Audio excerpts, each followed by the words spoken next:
réalisons un sondage pour la deuxième semaine de septembre sur une problématique invisible bien cachée parmi la population adulte de Nouvelle-Calédonie.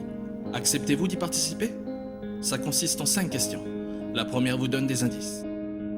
Si je vous dis des difficultés très importantes en lien avec la lecture, l'écriture, la compréhension du français, il s'agit de quoi? Là, je sais pas du tout. Ça vient de l'école si il y a des difficultés de lecture et d'écriture. Une difficulté parler le français, c'est ça? Il y a plusieurs personnes qui ont l'habitude de parler les langues, du coup après c'est difficile de parler en français. Par exemple, les parents qui parlent pas forcément le français, ça touche la compréhension.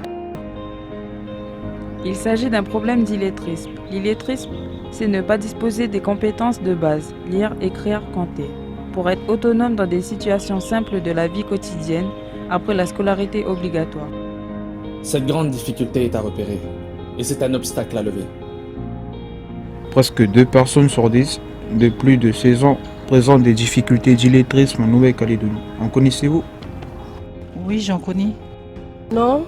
Pas trop. Non. Non. Oui. Ça concerne presque 30 000 Calédoniens. Presque la moitié exerce une activité professionnelle en Nouvelle-Calédonie. Ça concerne 17 jeunes sur 100 détectés par le Centre du service national en journée d'appel à la défense. En prendre conscience, en parler, c'est agir au plus vite. Les difficultés d'illettrisme, ce sont tous les jours des obstacles. Lesquels? Pas avoir travail, le respect, le manque de confiance. Deux fois, on reçoit des administrés à l'hôtel de ville. Deux fois, ils ne savent pas utiliser la borne parce qu'ils ne savent pas lire ce qui correspond à leur demande. On est toujours obligé de venir nous demander auprès de l'accueil. Rentrer dans la société, c'est comme un blocage pour eux. Pour un adulte, il faut qu'il sache au moins les bases pour trouver un travail. Un petit truc tout bête d'aller au magasin. Parce que si les gens ils peuvent pas lire tout ce qu'il y a dans un magasin déjà, pour la consommation.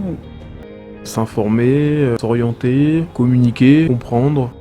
C'est avoir des difficultés à remplir des documents administratifs, à lire et comprendre un courrier, le carnet de notes de ses enfants ou un trajet en bus, à faire son budget, à saisir toutes les informations sur Internet. C'est un véritable barrage pour l'accès à l'emploi et pour l'évolution professionnelle. Une cause d'exclusion sociale et personnelle. Ce n'est pas une fatalité. On peut toujours réapprendre. D'après vous, que ressentent ces personnes avec autant de difficultés? Un découragement pour eux. Ils ne doivent pas être bien. Ben la honte. On dit qu'ils sont délaissés ou dire les mots, on ne peut pas dire ce qu'ils ressentent. Frustration, de la honte souvent. Pas à la hauteur, pas confiance en eux, ils se sentent un peu bêtes, ils sont délaissés. Ils se sentent exclus. Un manque de confiance en eux, de la tristesse ou de la colère.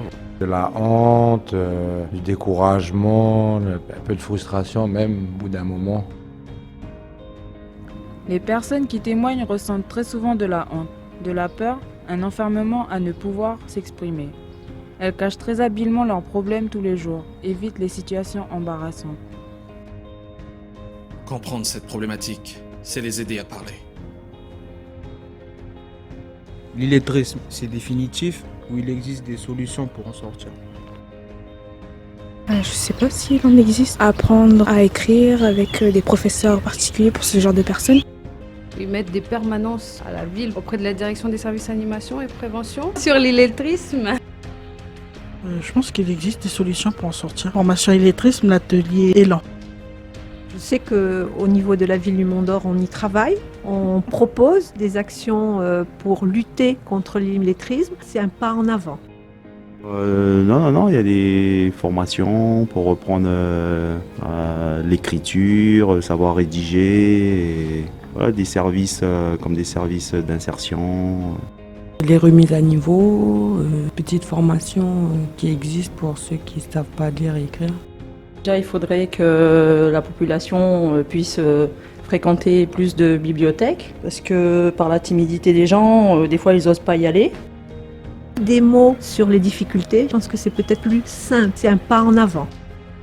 Reprendre des cours de français, faire accompagner par des gens, peu importe l'âge qu'on a, et donc c'est pas définitif. Bien sûr, il existe des solutions. En Nouvelle-Calédonie, il existe de plus en plus de dispositifs de formation pour réapprendre ou renforcer la maîtrise des savoirs fondamentaux.